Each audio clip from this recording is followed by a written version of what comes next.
রুজি রোজগারের জন্য আমার দেশের বহু মুসলমান এখনো মাজারগুলিতে গিয়ে সেখানে হাত পাতে, সেখানে চাদর চড়ায়, সেখানে আগরবাতি দেয়, সেখানে মোমবাতি দেয়, আর বলে ইয়া খাজা মেরা মতলব কো পুরা করে দে।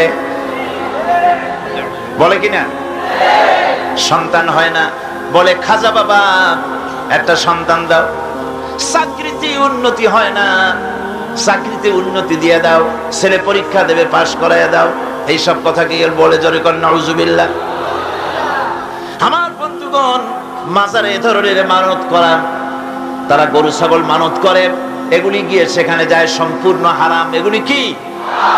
মাজারে চাদর দেওয়া যাবে না, আগরবাতি দেওয়া যাবে না, মোমবাতি দেওয়া যাবে না, মানত করা যাবে না।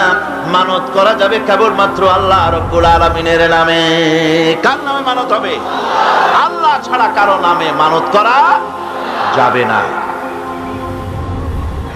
এই চট্টগ্রামে আলহামদুলিল্লাহ পূর্বের তুলনায় মাজার পূজা বহুল অংশে কমে গেছে। কোন আলহামদুলিল্লাহ?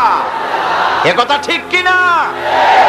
আজকের এই তাফসীরুল কোরআনের মাহফিলে যারা এসেছেন, জীবনেও আর কোনোদিন মাজারে টাকা পয়সা, চাদর, আগরবাতি, মোমবাতি এগুলি দিবেন না। রাজি আছেন? কারা কারা রাজি? হাত উঁচু করে দেখান। আলহামদুলিল্লাহ। হাত নামা। আজকে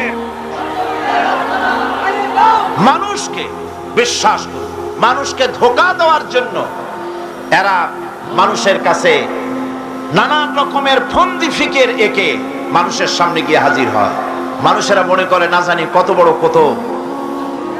বড় হাদিয়া জামান কি যেন একটা, মনে করে তার কাছ থেকে সাহায্য সহানুভূতি চায়।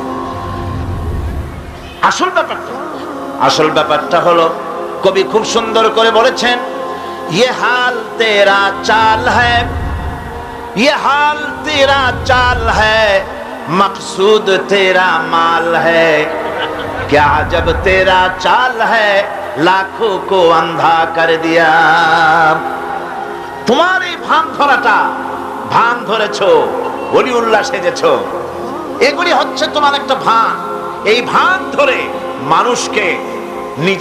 মানুষের পয়সা লোটার ব্যবস্থা করেছো, লাখো মানুষকে অন্ধ করে দিয়েছো এগুলি করে। সুতরাং মানুষের আজকে বুঝতে আর বাকি নাই।